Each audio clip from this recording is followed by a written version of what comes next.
Hello students, I am Parveer. आज हम करेंगे 10th क्लास के अंदर एक्सरसाइज 4.1 कंप्लीट। इस वीडियो के अंदर हम कवर करेंगे ऑफ एनसीईआरटी बुक की 4.1 एक्सरसाइज। तो 4.1 के अंदर फर्स्ट क्वेश्चन है स्टूडेंट्स हमारे पास, check whether the following are quadratic equations. मतलब हमें कुछ इक्वेशंस दी गए हैं स्टूडेंट्स, हमें उनको सिंपलीफाई कर ये बताना है कि ये क्वाड्रेटिक है या नहीं है। क्वाड्रेटिक इक्वेशन का बेसिक कंसेप्ट हमने लास्ट वीडियो के अंदर कवर कर लिया था। उस वीडियो का लिंक आपको डिस्क्रिप्शन बॉक्स के अंदर मिल जाएगा। तो चलिए स्टूडेंट्स स्टार्ट करते हैं। फर्स्ट क्वेश्चन का फर्स्ट पार्ट है x+1 का whole square is equal to 2 into x minus 3। अब सीधे कई बच्चे यहाँ पर स्क्वायर देखकर बता देंगे कि ये क्वाड्रेटिक इक्वेशन है, लेकिन नहीं स्टूडेंट्स, ऐसे हम आइडेंटिफाई नहीं कर सकते सीधा ही कि ये क्वाड्रेटिक है या नहीं है। पहले हमें इसे सिंपलीफाई करना होगा, देन ही हम बता सकते हैं कि ये क्वाड्रेटिक होगी या नहीं। तो स्टार्ट करते हैं इसका सिंपलीफिकेशन, मतलब हम इसको सिंपलीफाई करेंगे, पहले आगे सोल्व करेंगे, तब जाके हमें पता चलेगा कि क्वाड्रेटिक है या नहीं है। तो देखिए स्टूडेंट, सबसे पहले लेफ्ट हैंड साइड को x+1 का होल स्क्वायर एक्सपेंड होगा तो क्या बनेगा, x square plus 1 plus 2x, a का स्क्वायर प्लस b का square plus 2ab is equal to 2 into x 2x, फिर 2 की -3 से -6। सभी टर्म्स को स्टूडेंट्स लेफ्ट हैंड साइड में लेकर आएंगे तो x square plus 1 plus 2x, ये 2x इधर आकर माइनस का, -6 इधर आकर प्लस का हो जाएगा, इज इक्वल टू उधर 0 बच गया। ठीक है स्टूडेंट्स, 2x से -2x कैंसिल, हमारे पास क्या बच गया, x square plus 1 plus 6, 1 plus 6 कितना हो जाएगा 7, तो क्या हो गया x square plus 7 is equal to 0। हाँ स्टूडेंट्स, अब ये हमारे पास एक परफेक्ट इक्वेशन आ चुकी है। तो देखो x square plus 7 is equal to 0, अब ये क्वाड्रेटिक है या नहीं है, ये एक क्वाड्रेटिक इक्वेशन है स्टूडेंट्स। क्यों? क्योंकि देखो क्वाड्रेटिक इक्वेशन की मैंने लास्ट वीडियो में बताया था क्या कंडीशन होती है, उसमें वेरिएबल की हाईएस्ट पावर, मतलब हाईएस्ट यानी डिग्री इक्वेशन की 2 होनी चाहिए। हाईएस्ट पावर वेरिएबल कितनी होनी चाहिए, 2 होनी चाहिए, और कोई भी फ्रैक्शन वाली पावर नहीं होनी चाहिए किसी भी वेरिएबल की। तो ना तो किसी वेरिएबल की फ्रैक्शन के अंदर या रूट के अंदर पावर है यहाँ पर, और x की हाईएस्ट पावर भी 2 है, तो ये क्या है, क्वाड्रेटिक इक्वेशन है। ठीक है स्टूडेंट्स, और हमने क्वाड्रेटिक इक्वेशन की स्टैंडर्ड फॉर्म भी पढ़ी थी, क्या थी वो, ax square plus bx plus c is equal to 0। जब हम इसे कंपेयर करेंगे तो यहाँ से बिल्कुल ये कंपेरेबल है, बिल्कुल इसी फॉर्म में ये लिखी जा सकती है। तो ये क्वाड्रेटिक इक्वेशन है। कैसे लिखी जा सकती है, देखो students, ax square plus bx, यहाँ पर x वाले टर्म तो नहीं है, तो इसका मतलब b की वैल्यू 0 है, तो ये कंप्लीट टर्म 0 हो गई, प्लस c की जगह पर 7 रहा।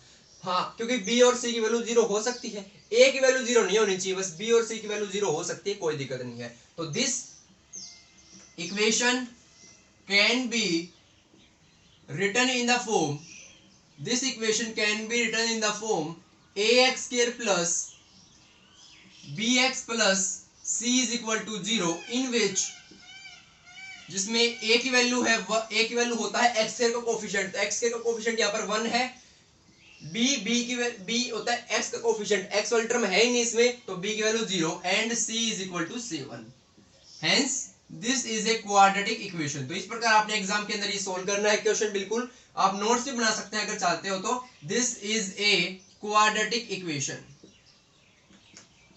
तो इस प्रकार हम कह सकते हैं कि क्वाड्रेटिक इक्वेशन है। अगर आपको सीधा पता लगाना हो कि भाई क्वाड्रेटिक है या नहीं है, तो आपको दो चीजें देखनी है, मैं आपको बता देता हूं। देखिए, एक होता है एक्स स्क्वायर वाला टर्म, एक ग्रेटर देन एक्स स्क्वायर और एक लेस देन एक्स स्क्वायर। सबसे पहले तो बस ये चेक कर लेना कि क्या किसी वेरिएबल की पावर फ्रैक्शन या रूट के अंदर तो नहीं है। अगर है ना तो क्वाड्रेटिक नहीं है, सीधा ही है। फ्रैक्शन या रूट के अंदर यानी रेडिकल्स के अंदर किसी भी जो उसकी वेरिएबल की पावर नहीं होनी चाहिए, ना रूट के अंदर होनी चाहिए ना फ्रैक्शन के अंदर होनी चाहिए। ठीक है, उसके बाद आपको ये चीज देखनी है, अगर नहीं है तो हम चेक करेंगे। सबसे पहले देखना एक्स स्क्वायर वाली टर्म, क्या उस इक्वेशन के अंदर एक्स स्क्वायर वाली टर्म है। अगर नहीं है तो क्वाड्रेटिक नहीं है, क्योंकि ये मस्ट है। एक्स स्क्वायर वाली टर्म तो जरूर होनी चाहिए उस इक्वेशन के अंदर क्वाड्रेटिक होने के लिए। एक्स स्क्वायर वाली टर्म जैसे यहाँ पर ये है ना, तो एक्स स्क्वायर तो जरूर होना चाहिए उस इक्वेशन के अंदर। ठीक है, उसके बाद देखेंगे ग्रेटर देन एक्स स्क्वायर, मतलब यहाँ पर इसका मतलब क्या है कि ऐसे टर्म जिसमें x की पावर 2 से ज्यादा हो, जैसे x की पावर 3, x की पावर 4, x की पावर 5, x की पावर 10।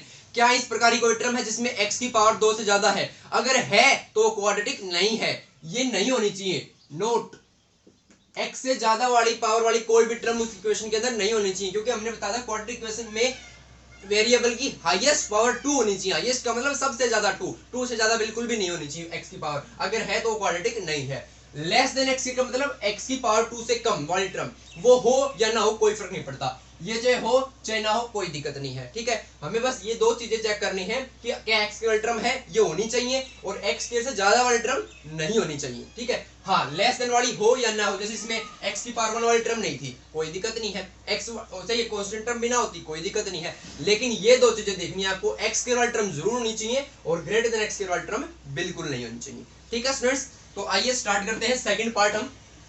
आई होप कि आपको ये कंसेप्ट बिल्कुल अच्छी तरह से क्लियर हो गया होगा, ठीक है। आप एक बार फिर से इसको ध्यान से पढ़ लीजिएगा और अगर आपको अभी भी कुछ दिक्कत आ रही है तो मेरी लास्ट वीडियो जरूर देख लीजिएगा, उसके अंदर मैंने क्वाड्रेटिक इक्वेशन के बारे में बिल्कुल डीप से आपको डिटेल में बिल्कुल आपको समझाया है, ठीक है स्टूडेंट्स। अब हम करते हैं सेकंड पार्ट। सेकंड पार्ट को सिंप्लीफाई करते हैं students, x square minus 2x is equal to minus 2 की 3 से की तो माइनस 6, माइनस 2 की माइनस x से तो की तो प्लस का 2x, ठीक है स्टूडेंट्स। अब देखो सभी टर्म्स को हम लेफ्ट हैंड साइड में लेकर आएंगे तो x square minus 2x minus का 6 प्लस का हो जाएगा, प्लस का 2x माइनस का 2x हो जाएगा और इज इक्वल टू बच गया students 0। X square minus 2x और माइनस 2x हो जाएगा minus 4x plus 6 is equal to 0। Again आप चाहे किसी प्रकार से चेक कर सकते हैं, वेरिएबल एक्स केवल टर्म है, ठीक है, और एक्स स्क्वायर से ज्यादा वाली है नहीं है, और ना किसी वेरिएबल के पास फ्रैक्शन के अंदर है, तो ये क्या है कि क्वाड्रेटिक इक्वेशन है। और वैसे भी this equation can be written in the form ax plus bx plus c is equal to 0 in which a is equal to 1, b is equal to -4 and c is equal to 6, hence this is a quadratic equation। ये quadratic equation है, ठीक है students. आइए start करते हैं third part. Third part में हमारे पास है स्टूडेंट्स ये, इसको सिंप्लीफाई करते हैं। सबसे पहले लेफ्ट हैंड साइड देखिए, x minus 2 into x plus 1, तो x की पहले होगी इस कंप्लीट x प्लस 1 से, फिर माइनस 2 की होगी इस x प्लस 1 से, तो x की x से होगी तो x स्क्वायर, फिर x की 1 से होगी तो x, माइनस 2 की x से होगी तो माइनस 2x, माइनस 2 की 1 से होगी तो minus 2 is equal to same इसी प्रकार इसको सिंप्लीफाई करेंगे, x square plus 3x minus 3x और minus x, x square plus 3x minus x, sorry mistake होगी यहाँ पर, x की x से की तो x स्क्वायर, x की 3 से की तो 3x, माइनस 1 की x से की तो माइनस x और माइनस 1 की 3 से की तो माइनस 3, ये हमारे पास आ गए स्टूडेंट्स। सभी टर्म्स को हम लेफ्ट हैंड साइड में लेकर आएंगे, x square plus x minus 2x minus 2 minus x square minus 3x plus x plus 3, उधर बच गया स्टूडेंट्स 0। अब देखो स्टूडेंट्स, x स्क्वायर था, ये माइनस x स्क्वायर था, इससे ये कैंसिल हो गया आपस में, ठीक है। अब देखो x और x कितना हो गया 2x, माइनस 2x और माइनस 3x माइनस 5x और माइनस 2 और प्लस 3 स्टूडेंट्स प्लस का 1 is equal to 0, 2x minus 5x minus का 3x और प्लस 1 इज इक्वल टू 0।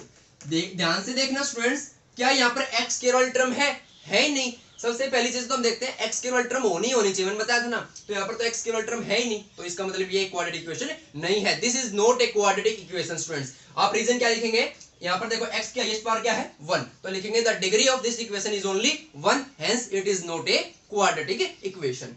आइए स्टूडेंट्स करते हैं फोर्थ पार्ट। हमारे पास ये है, हम इनको सिंप्लीफाई करते हैं, तो x की 2x से की तो 2x square plus x minus 6x minus 3 is equal to x square plus 5x। सभी टर्म्स को लेफ्ट हैंड साइड में लेकर आएंगे, तो 2x square plus x minus 6x minus 3 minus x square minus 5x is equal to 0, ठीक है students. अब देखो 2x स्क्वायर है, ये माइनस x स्क्वायर है, तो 2x square minus x square, x square x minus 6x और minus 5x, x वाली ये है, तो माइनस 5x और minus 6x minus 11x plus x, तो माइनस 10x और ये बच गया माइनस 3 इज इक्वल टू 0, ठीक है स्टूडेंट्स। अब देखो यहाँ पर हाईएस्ट पावर x की क्या है 2 है, 2 से ज्यादा बड़ी नहीं है, तो ये एक क्या है क्वाड्रेटिक इक्वेशन है। किसी भी वेरिएबल की पावर फ्रैक्शन या रूट के अंदर तो होनी नहीं चाहिए, ये तुम्हें पता है।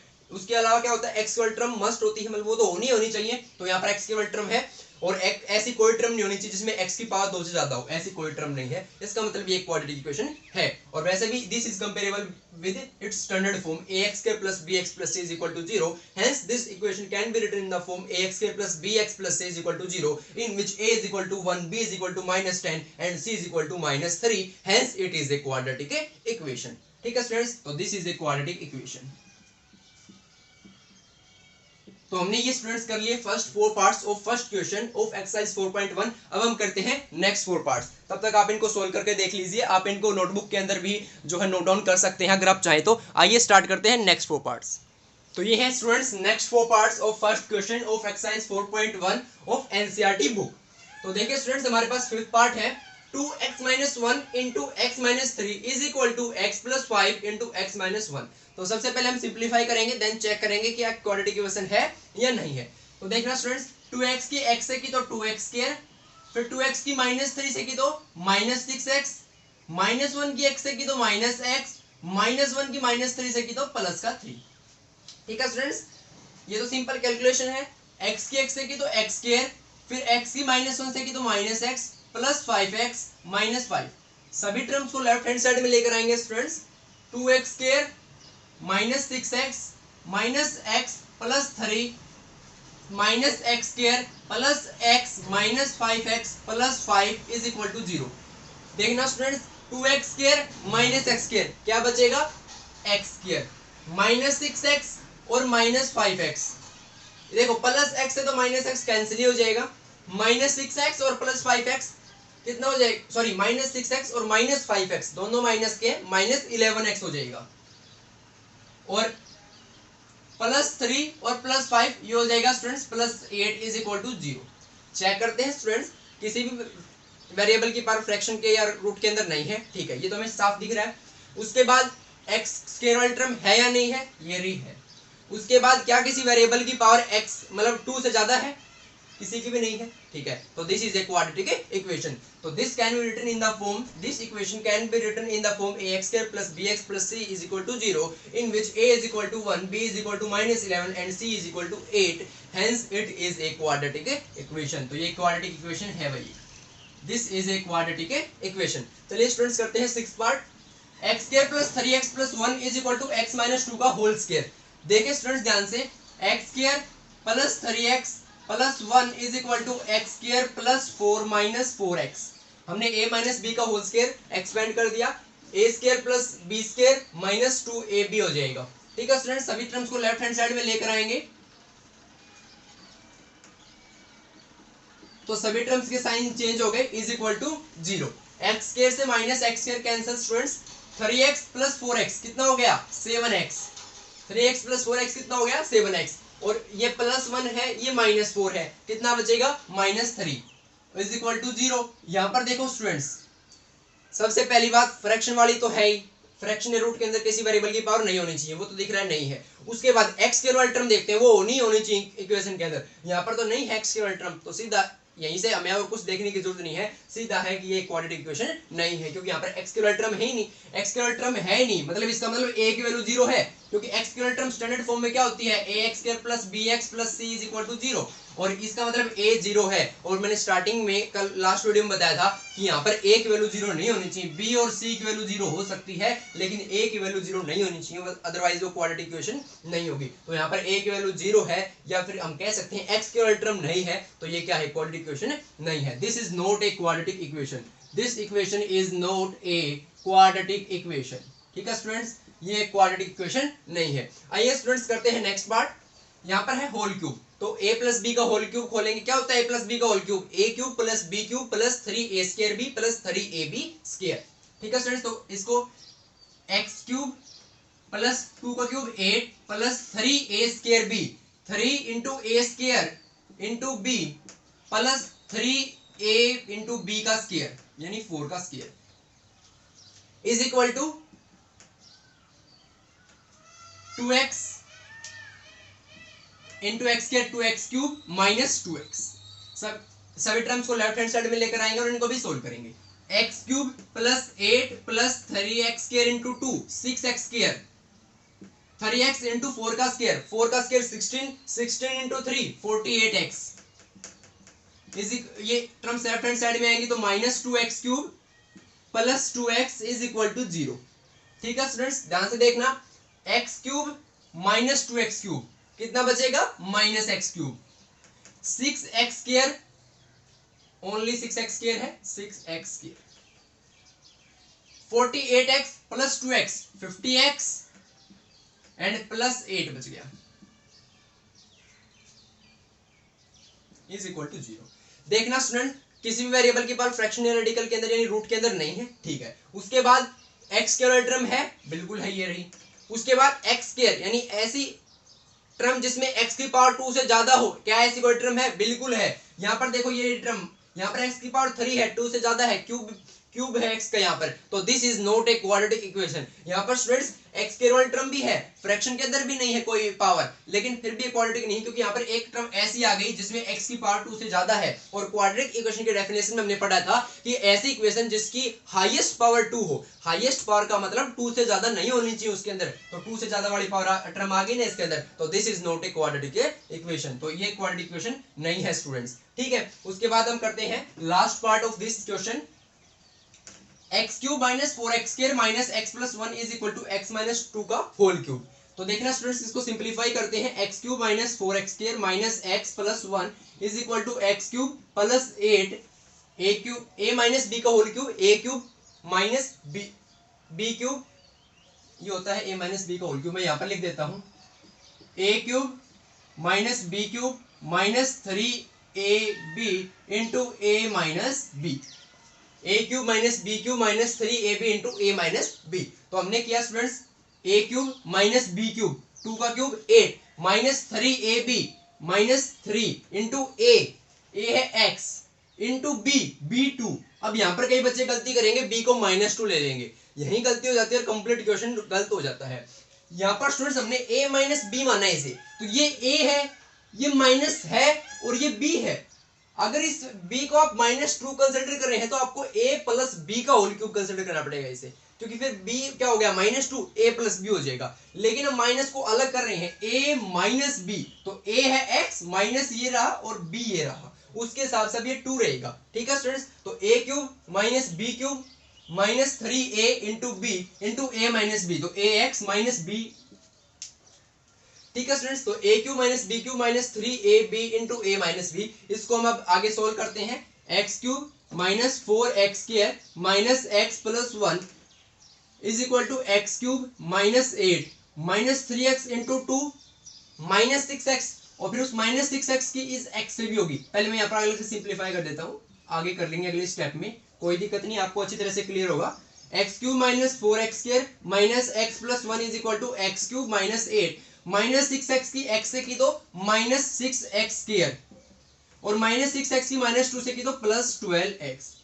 अब सभी टर्म्स को लेफ्ट हैंड साइड में लेकर आएंगे students, x cube minus 4x square minus x plus 1 minus x cube plus 8 plus 6x square minus 12x is equal to 0। देखना स्टूडेंट्स, एक्स क्यूब से minus x cube cancel, minus 4x square और plus 6x square कितना बचेगा? Plus का 2x square. अब देखना students ध्यान से, माइनस एक्स है ये और ये माइनस 12x है, तो कितना हो जाएगा? माइनस 13x प्लस 1 और प्लस 8 प्लस 9 हो जाएगा और is equal to 0। 2x square minus 13x plus 9 is equal to 0। सीधा दिख रहा है क्वाड्रेटिक इक्वेशन है ये। अब तो इतनी क्वेश्चन कर लिए हम, सीधा ही पता चल रहा है क्वाड्रेटिक इक्वेशन है। क्यों? क्योंकि यहाँ पर वेरी एक्स के वाली टर्म है और किसी भी टर्म में x की पावर 2 से ज्यादा नहीं है, तो ये क्वाड्रेटिक इक्वेशन है। यहाँ पर x की हाईएस्ट पावर कितनी है? 2। तो ये लिखेंगे this can be written in the form ax square plus bx plus c is equal to 0 in which a is equal to 2, b is equal to minus 13 and c is equal to 9. Hence this is a quadratic equation. अब कई बच्चे क्या गलती करेंगे, यहाँ पर starting में यहाँ पर क्यूब देख लेंगे और सोचेंगे यहाँ पर क्यूब आ गया तो क्यूब आ गया तो इसका मतलब क्वाड्रेटिक इक्वेशन है ही नहीं। लेकिन नहीं, मैंने स्टार्टिंग वाले क्वेश्चन में बताया था, हम सीधा शुरू में ही नहीं बता सकते, किसी भी इक्वेशन को आइडेंटिफाई नहीं कर सकते कि आप क्वाड्रेटिक है या नहीं है। पहले हमें उसको सिंप्लीफाई करना पड़ेगा, सोल्व करना पड़ेगा, देन हम उसको बता सकते हैं कि ये क्वाड्रेटिक है या नहीं है। ठीक है, तो पहले आप इसको सोल्व करेंगे, देन ये देखो यहाँ पर क्यू था लेकिन लास्ट में आते थे क्यू वाली टर्म तो आपस में कैंसिल हो गई, तो ये ओनली क्वाड्रेटिक इक्वेशन बच गई। ठीक है स्टूडेंट्स, तो ये गलती आपको नहीं करनी है। ये था आपके सामने फर्स्ट क्वेश्चन ऑफ एक्सरसाइज 4.1। अब हम करते हैं स्टूडेंट्स इसी एक्सरसाइज का सेकंड क्वेश्चन। ये स्टूडेंट सेकंड क्वेश्चन का फर्स्ट पार्ट हमारे पास। फर्स्ट पार्ट सेकंड क्वेश्चन के अंदर कहा गया है स्टूडेंट्स आपको कि रिप्रेजेंट द फॉलोइंग सिचुएशंस। ठीक है, हमें क्या करना है, ये जो सिचुएशंस दी गई हैं, ये जो प्रॉब्लम्स दी गई हैं, इनको मैं रिप्रेजेंट करना है क्वाड्रेटिक इक्वेशन की फॉर्म में। किसकी फॉर्म में, क्वाड्रेटिक इक्वेशन की फॉर्म में। मतलब इनसे हमें क्वाड्रेटिक इक्वेशन बना के देनी है हमें। हाँ, इनको हमें सोल्व नहीं करना स्टूडेंट्स, इनको हमें सोल्व नहीं करना, बस यहाँ पर कहा गया कि रिप्रेजेंट करो फॉलोइंग सिचुएशंस को। मतलब ये जो प्रॉब्लम्स दी गई हैं इनको हमें केवल रिप्रेजेंट करना है, यानी इनसे हमें केवल क्वाड्रेटिक इक्वेशन बनानी है। ठीक है स्टूडेंट्स, हमें उन क्वाड्रेटिक इक्वेशन को सोल्व नहीं करना, बस क्वाड्रेटिक इक्वेशन बनानी है, वहां तक हमारा क्वेश्चन है। ठीक है स्टूडेंट्स, तो देखिए कैसे बनाएंगे क्वाड्रेटिक इक्वेशन इन प्रॉब्लम से। सबसे पहला है first part, the area of a rectangular plot is 528 metre square. क्या कहा गया है स्टूडेंट्स, कोई रेक्टेंगुलर प्लॉट है, रेक्टेंगुलर का मतलब आयताकार, ठीक है, उस कोई प्लॉट है, आयताकार प्लॉट है, उसका जो एरिया है वो है 528 मीटर स्क्वायर। मीटर स्क्वायर के अंदर होता एरिया लिया गया है, मीटर के अंदर, स्क्वायर के अंदर तो होता ही है एरिया, तो 528 मीटर स्क्वायर उस रेक्टेंगुलर प्लॉट का एरिया गिवन है। ठीक है स्टूडेंट्स, यहाँ तक कोई दिक्कत नहीं है। The length of the plot in metres, length इन्होंने कहा मीटर्स के अंदर, is 1 more than twice its breadth. यहाँ पर है जो ट्विस्ट है स्टूडेंट्स, उस प्लॉट की लंबाई जो है ना, उसी प्लॉट जो प्लॉट है, मान लो ये हमारे पास रेक्टेंगुलर प्लॉट है, कहा गया स्टूडेंट्स इसकी जो लंबाई है, लेंथ है, ये इसकी ब्रेथ से यानी इसकी चौड़ाई से दुगने से एक ज्यादा है। ठीक है, हमारी जो भी ब्रेथ है इस रेक्टेंगुलर प्लॉट की, उसकी दुगुना कर दें और उसमें 1 ऐड कर दें, उतनी उसकी लेंथ है उस प्लॉट की। ठीक है स्टूडेंट्स, लेंथ जो है उस प्लॉट की ब्रेथ से दुगनी कर दें, उसमें प्लस 1 ऐड कर दें, उतनी है, मतलब ट्वाइस करके एक ऐड करना हमें। ठीक है स्टूडेंट्स, कोई दिक्कत नहीं है। We need to find the length and breadth of the plot. हमें यहाँ पर जो है निकालनी नहीं है, क्वेश्चन वाला कह रहा है कि हमें जरूरत है इसकी लेंथ और ब्रेथ निकालनी, प्लॉट की हमने जो है लेंथ और ब्रेथ निकालने की जरूरत है, तो आप हमें क्वाड्रेटिक इक्वेशन बना के दीजिए। यहाँ पर हमें निकालनी नहीं है इसकी लेंथ और ब्रेथ। यहाँ पर देखो students, we need to find, question वाला कहना चाहता है कि हमें जरूरत है इसकी लेंथ और ब्रेथ निकालने की, तो आप हमें क्वाड्रेटिक इक्वेशन बना के दीजिए। ठीक है, वो फर्स्ट में स्टार्टिंग में सेकंड क्वेश्चन के अंदर कह दिया गया कि आपको क्वाड्रेटिक इक्वेशन बनानी है इसकी। ठीक है स्टूडेंट्स, तो बनाते हैं। देखो स्टूडेंट्स, सबसे पहले हम रेक्टेंगुलर प्लॉट में आपको बता रहा हूँ, मान लो ये है, इसकी ये लेंथ है तो और ये ब्रेथ है, तो जो चीज हमें निकालनी होती है ना वर्ड प्रॉब्लम्स के अंदर, वही हम क्या करते हैं, अज्यूम कर चलते हैं। तो इसके अंदर क्या निकालना है, उसको अगले वाले को लेंथ और ब्रेथ निकालनी है। क्या निकालनी है, लेंथ और ब्रेथ। तो हम लेंथ और ब्रेथ ही अज्यूम कर चलेंगे। तो सबसे पहले हम ब्रेथ अज्यूम करेंगे, क्योंकि ब्रेथ की कंडीशन गिवन है, let the breadth of the rectangular plot. Breadth हमने रेक्टेंगुलर प्लॉट की अज्यूम कर ली स्टूडेंट, मीटर के अंदर अज्यूम करनी है, एक्स मीटर, कितनी अज्यूम कर ली स्टूडेंट्स हमने, एक्स मीटर। अब की बार नहीं है, थर्ड चैप्टर के अंदर हम क्या करते थे, दो चीज अज्यूम करते थे, तो एक को कर लेते थे एक्स और एक को कर लेते थे वाई। वहां पर क्या था, pair of linear equation in 2 variables, वहां पर 2 वेरिएबल थे एक्स और वाई। लेकिन क्वाड्रेटिक इक्वेशन में हमें ऐसा नहीं करना है, एक ही वेरिएबल के अंदर चलेगी इक्वेशन। कैसे देखना, दूसरी चीज, एक चीज तो हम खुद अज्यूम करेंगे, दूसरी चीज की कंडीशन गिवन मिलेगी हमें क्वेश्चन में। जैसे यहाँ पर लेंथ की गिवन है, length of the plot is 1 more than twice its breath. इस ब्रेथ से, ब्रेथ के दुगने से एक ज्यादा है लेंथ, तो लेंथ क्या हो जाएगी, then the length of the rectangular plot, वो क्या हो जाएगी, इसका दुगना प्लस उससे एक ज्यादा। तो x का दुगना करेंगे तो 2x और उसमें प्लस 1 ऐड कर देंगे, ये आ गई लेंथ। एक हमें अज्यूम करनी है, दूसरी की जो कंडीशन है वो क्वेश्चन के अंदर आपको गिवन मिलेगी। ठीक है स्टूडेंट्स, तो ये तो लेंथ जो ब्रेथ थी ये तो x मीटर आ गई हमारे पास, और ये जो लेंथ थी इस रेक्टेंगुलर प्लॉट की आ गई 2x + 1। ठीक है स्टूडेंट्स, अब बताओ मुझे एरिया क्या होगा इसका। एरिया क्या होता है रेक्टेंगल का, लेंथ इनटू ब्रेथ। तो लेंथ हमने अज्यूम कर रखी है, सॉरी ब्रेथ हमने अज्यूम कर रखी है x मीटर, और लेंथ आई है 2x + 1। इन दोनों की मल्टीप्लाई करेंगे तो क्या आ जाएगा हमारे पास, प्लॉट का एरिया आ जाएगा। तो area, now area of the rectangular plot will be क्या होगा, वो इन दोनों की मल्टीप्लाई, यानी x इंटू 2x + 1 और मीटर स्क्वायर, क्योंकि एरिया मीटर स्क्वायर के अंदर होता है स्टूडेंट्स, ये बात आपको ध्यान रखनी है। अब देखो x की 2x से की तो 2x स्क्वायर और प्लस x हो जाएगा मीटर स्क्वायर। तो हमारे पास एरिया क्या आ गया students, 2x square plus x metre square. और हमारे पास क्वेश्चन के अंदर एरिया गिवन भी है 528 मीटर स्क्वायर। सबसे पहले एरिया गिवन था कि एरिया जो है वो 528 मीटर स्क्वायर है, और ये भी हमने एरिया निकाला हमारे एजम्पशन से। तो ये एरिया है, ये भी एरिया, दोनों सेम प्लॉट के एरिया, उसी प्लॉट का एरिया ये है, उसी प्लॉट का एरिया हमने ये निकाला है, तो दोनों क्या होंगे, बराबर होंगे। भाई वही एरिया यही है, वही एरिया यही है, ये x के टर्म में है, ये हमारे पास सीधा है, वैल्यू हमारे पास 528, लेकिन है तो दोनों एक ही एरिया, तो दोनों इक्वल होंगे, दोनों की वैल्यू बराबर होगी। तो according to question 2x square plus x है, ये जो एरिया है ये किसके इक्वल होगा, इस 528 को। इक्वेशन के अंदर आपको मीटर स्क्वायर लगाने की जरूरत नहीं है स्टूडेंट्स, ठीक है। तो 2x square plus x is equal to 528। इस 528 को हम इधर ले आएंगे लेफ्ट हैंड साइड में, तो 2x² plus x minus 528 is equal to 0। और ये बन चुकी स्टूडेंट्स हमारे पास क्वाड्रेटिक इक्वेशन। देखो ये क्वाड्रेटिक इक्वेशन बनेगी ना, हमें बस यही बनानी थी, हमें रिप्रेजेंट करना था इस जो प्रॉब्लम को है इक्वेशन में, क्वाड्रेटिक इक्वेशन में, तो हमने रिप्रेजेंट कर दिया। ये जो है ये वाली जो है आपकी, ये इस प्रॉब्लम की रिप्रेजेंटेशन है। ये क्या है? रिप्रेजेंटेशन है इस प्रॉब्लम की, इस सिचुएशन की। हमने इस सिचुएशन को क्या कर दिया? मैथमेटिकली रिप्रेजेंट कर दिया है क्वाड्रेटिक इक्वेशन की फॉर्म में। तो ये आगे 2x plus x minus 528 is equal to 0। तो ये था आपका सेकंड क्वेश्चन का फर्स्ट पार्ट। अब हम करते हैं इसी क्वेश्चन का स्टूडेंट्स सेकंड पार्ट। देखिए सेकंड पार्ट, तो ये है सामने आपके पास students second part of second question. Second part में हमारे पास है students, the product of two consecutive positive integers is 306।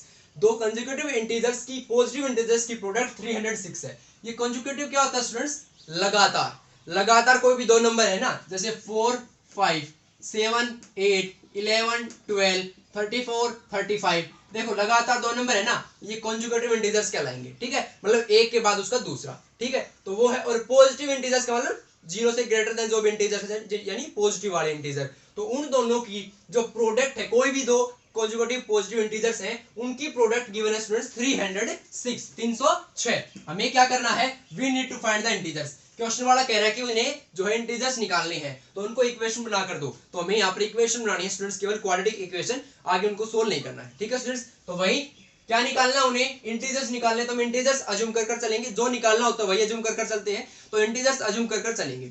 मैंने बताया था इस चैप्टर के अंदर हम केवल एक ही अजम्पशन लेंगे, दूसरे जो आएगी वो क्वेश्चन के अंदर कंडीशन गिवन मिलेगी, उससे आ जाएगी दूसरे अजम्पशन की वैल्यू। जो थर्ड चैप्टर था उसमें हम x y दो मानते थे, इसके अंदर केवल एक ही होगा x।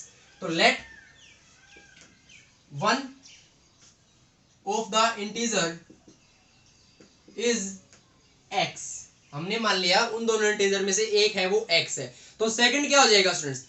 देखो कंसेक्यूटिव पॉजिटिव इंटीजर है, मतलब लगातार। एक जैसे 7 है तो दूसरा क्या मिलेगा? 8 मिलेगा। एक अगर 9 है तो दूसरा 10 मिलेगा। हाँ ये हो सकता है, एक 7 है तो दूसरा इससे पिछले वाला 6 भी मिल सकता है और 8 भी मिल सकता है। 9 है तो 10 मिल सकता है, दूसरा 8 मिल सकता है, बस यही मिल सकते हैं ना। तो या तो वो उससे अगला मिलेगा या उससे वो पिछला मिलेगा। कंसेक्यूटिव में यही केस पॉसिबल है, लगातार तो तभी हो सकते हैं। तो या तो ये x है तो वो x प्लस 1 मिलेगा, या फिर x माइनस 1 मिलेगा।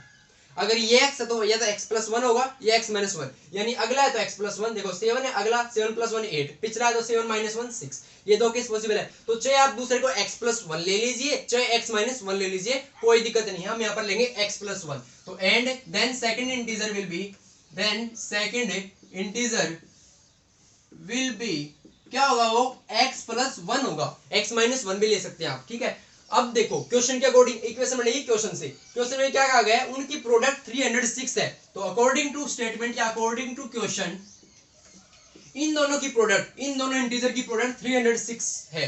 तो x इंटू एक्स प्लस 1, इनकी प्रोडक्ट है 306। सोल्व कर दो, इक्वेशन बन जाएगी x into x, x square plus x is equal to 306। इस 306 को लेफ्ट हैंड साइड में लेकर आएंगे, x square plus x minus 306 is equal to 0। ये आ गई हमारे पास क्वाड्रेटिक इक्वेशन जो इस सिचुएशन को रिप्रेजेंट कर रही है। बस हमें यहीं तक सोल्व करना था, इससे हमने क्वाड्रेटिक इक्वेशन बना दी। तो ये था स्टूडेंट्स आपके सामने सेकंड क्वेश्चन का सेकंड पार्ट। अब हम करते हैं इसी क्वेश्चन का थर्ड पार्ट। तो ये है हमारे पास स्टूडेंट्स सेकंड क्वेश्चन का थर्ड पार्ट। थर्ड पार्ट है students, Rohan's mother is 26 years older than him.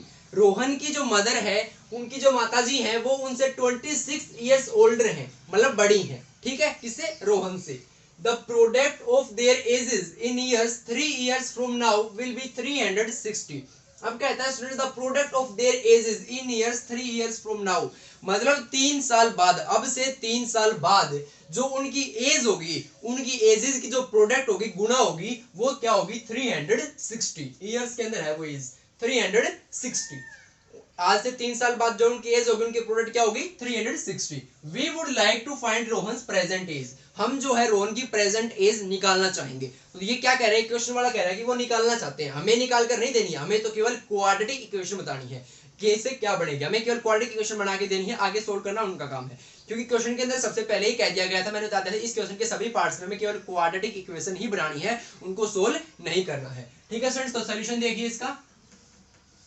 तो जो चीज हमें निकालनी होती है वही हम अज्यूम करते हैं। उन्होंने क्या निकालना है? रोहन की प्रेजेंट एज। तो रोहन की प्रेजेंट एज हम अज्यूम कर लेंगे। तो let Rohan's present age Rohan की जो प्रेजेंट एज है वो अज्यूम कर ली हमने एक्स ईयर्स, ईयर्स के अंदर अज्यूम कर रही है, मंथ्स या डेज के अंदर नहीं, क्योंकि इन्होंने कह दिया इन ईयर्स। ठीक है स्टूडेंट्स, उसके बाद अब रोहन की मदर की एज क्या हो जाएगी, अब अभी प्रेजेंट एज का जिक्र चल रहा है तो प्रेजेंट एज ही लेंगे। रोहन की मदर की प्रेजेंट एज क्या होगी, भाई रोहन की एक्स है, रोहन की मदर उससे 26 साल बड़ी है, यानी 26 साल बड़ी है, 26 ईयर्स ओल्डर है। तो अगर रोहन की एक्स है तो उसकी मदर कितनी हो जाएगी, एक्स प्लस 26 ज्यादा हो जाएगी। तो so then Rohan's mother's present age वो क्या हो जाएगी, x प्लस 26 ईयर्स। ठीक है स्टूडेंट्स, अब देखो, अब लेते हैं 3 साल बाद का केस, क्योंकि क्वेश्चन के अंदर 3 साल बाद की कंडीशन गिवन है तो उसी से इक्वेशन बढ़ेगी। तो 3 साल बाद देखो, 3 साल बाद रोहन की after 3 years Rohan's age will be, Rohan की जो एज होगी वो कितनी होगी, आज भाई x है तो 3 साल बाद x प्लस 3 होगी। आज किसी की एज 10 इयर्स है तो 3 इयर्स बाद क्या होगी 13 इयर्स, 10 प्लस 3। तो आज x है तो कितनी हो जाएगी, रोहन की एज 3 साल बाद x प्लस 3 इयर्स। इसी प्रकार रोहन की मदर की एज क्या हो जाएगी 3 साल बाद, Rohan's mother's age after 3 years का केस ले रखा हमने, आज उसकी x प्लस 25 है भाई उनकी एज, तो 3 इयर्स बाद कितनी हो जाएगी उनकी एज x प्लस 26, तो अभी है इसमें 3 और ऐड कर देंगे, तो x प्लस 26 में क्या ऐड कर देंगे, 3 ऐड कर देंगे, तो वो आ जाएगी 3 इयर्स बाद उनकी मदर की एज। तो 26 प्लस 3 क्या हो जाएगा, x प्लस 29, तो उनकी मदर की एज हो जाएगी 3 years later x plus 29 years. अब हमारे पास सारा डाटा जो हमने अज्यूम कर लिया और निकाल लिया है। अब हम सीधी इक्वेशन बनाएंगे क्वेश्चन के अकॉर्डिंग। क्वेश्चन के अकॉर्डिंग जो 3 साल वाली बात जो उनकी एज है उनकी प्रोडक्ट 360 होगी, रोहन की और रोहन की मदर की एज की प्रोडक्ट। तो 3 साल बाद रोहन की एज तो है x प्लस 3, रोहन की मदर की एज है x प्लस 29, तो इनकी प्रोडक्ट कितनी होगी 306। तो according to question x plus 3 और x प्लस 29 इनकी प्रोडक्ट किसके इक्वल होगी, 306 के इक्वल होगी। x की x से की तो x स्क्वायर, x की 29 से की तो 29x, 3 की x से की तो 3x और 3 की 29 से की तो 87, और ये 306 को लेफ्ट हैंड साइड में लेकर आएंगे, ये हो जाएगा 29x प्लस 3x हो जाएगा स्टूडेंट्स 32x, 87 माइनस 306 है भाई, ये 360 है, कितनी है प्रोडक्ट 360, देखो 360 है क्वेश्चन के अंदर 360, तो 87 माइनस 360 ये हो जाएगा 273 इज इक्वल टू 0। जब 87 में से 360 माइनस करेंगे तो माइनस का 273, तो ये हमारे पास क्या आ गई स्टूडेंट्स, इक्वेशन आ गई। It is a quadratic equation जो कि इस सिचुएशन को रिप्रेजेंट कर रही है। तो ये था आपके सामने स्टूडेंट्स इसी क्वेश्चन का थर्ड पार्ट। अब हम करते हैं last part of this question, fourth part. तो ये है सामने हमारे पास fourth part of second question, इस एक्सरसाइज का लास्ट क्वेश्चन स्टूडेंट्स। देखिए students, a train travels a distance of 480 kilometre at a uniform speed. ठीक है स्टूडेंट्स, यहाँ पर क्या कहा गया हमसे, कोई ट्रेन है वो 480 किलोमीटर की डिस्टेंस ट्रेवल करती है at a uniform speed. Uniform speed का मतलब सेम स्पीड से, यानी वो जो 480 किलोमीटर की डिस्टेंस ट्रेवल कर रही है उसमें उसने अपनी स्पीड चेंज नहीं की एक बार भी। जिस स्पीड से उसने चलना स्टार्ट किया था उसी स्पीड से वो 480 किलोमीटर चलती रही और उसी स्पीड पर वो स्टॉप हुई आखिर में जाकर। ठीक है स्टूडेंट्स, मतलब बीच में उसने किसी भी टाइम पर किसी भी इंस्टेंट पर अपनी स्पीड चेंज नहीं की। यूनिफॉर्म मतलब बिना चेंज अपनी स्पीड की वो लगातार चलती रही 480 किलोमीटर डिस्टेंस।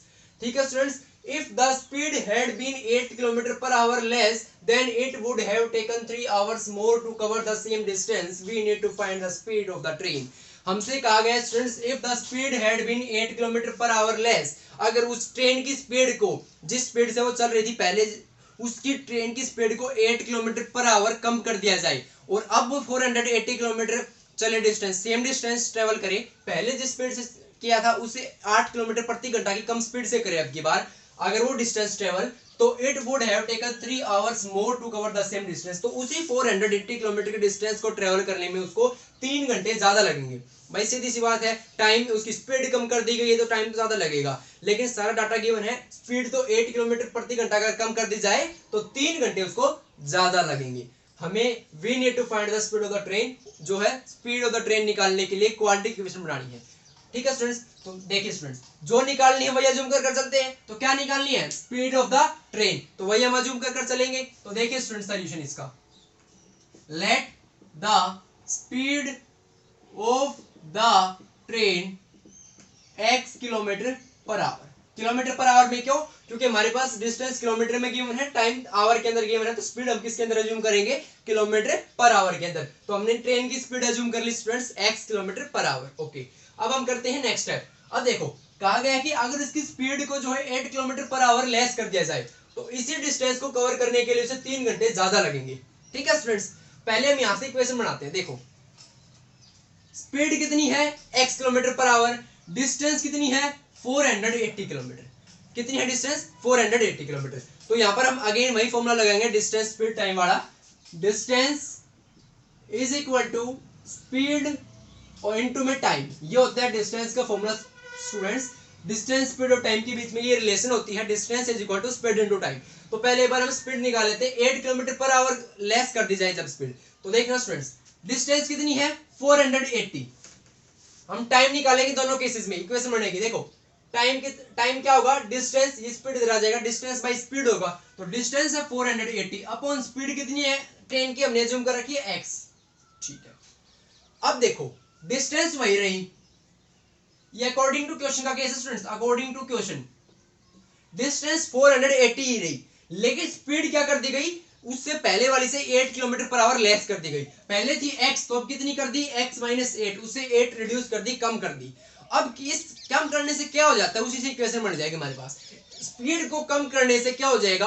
उसी ट्रेन को उसी डिस्टेंस को ट्रेवल करने में 3 घंटे ज्यादा लगेंगे।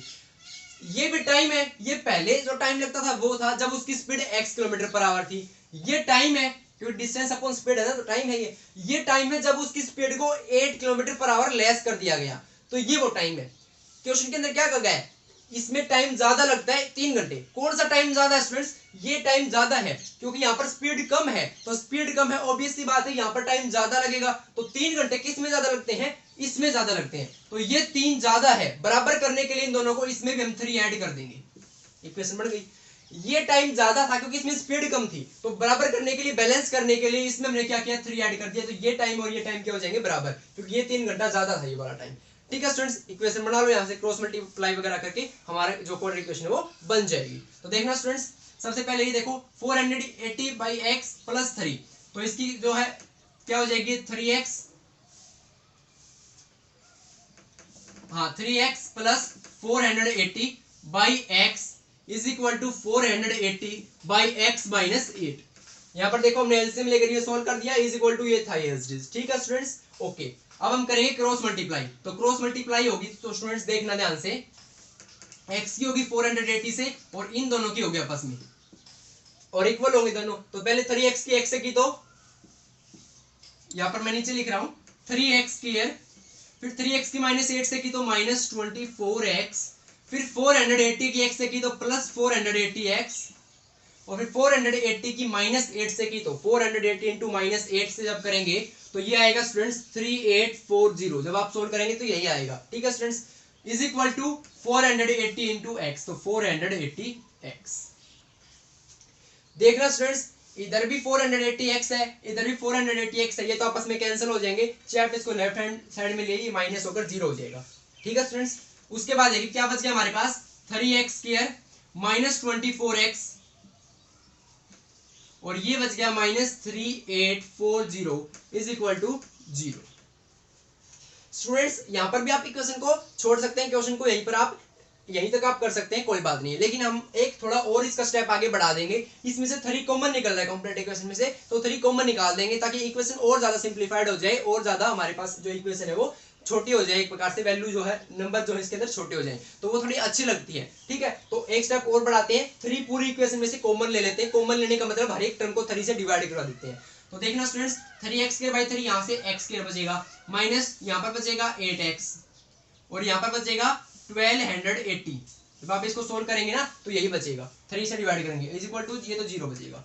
तो ये हमारे पास आ गई स्टूडेंट्स इस सिचुएशन की रिप्रेजेंटेशन वाली क्वाड्रेटिक इक्वेशन। तो इसी के साथ स्टूडेंट्स आपकी 4.1 exercise of NCERT book class 10th complete होती है। तो आई होप कि आपको बिल्कुल अच्छी तरह से क्लियर होगा। अगर आपको फिर भी कोई डाउट है तो आप कमेंट सेक्शन में कमेंट करके पूछ सकते हैं, और क्वाड्रेटिक इक्वेशन के बारे में कोई डाउट है तो आप मेरी लास्ट वीडियो जरूर देख लेना, उसमें मैंने क्वाड्रेटिक इक्वेशन के बारे में डिटेल से बताया है। तो आप इनको सोल्व करके देखिए एक बार खुद से, आपको बिल्कुल अच्छी तरह से और ज्यादा क्लियर होगा। ठीक है स्टूडेंट्स, तो मिलते हैं नेक्स्ट वीडियो के अंदर एक्सरसाइज 4.2 के साथ। Thank you students.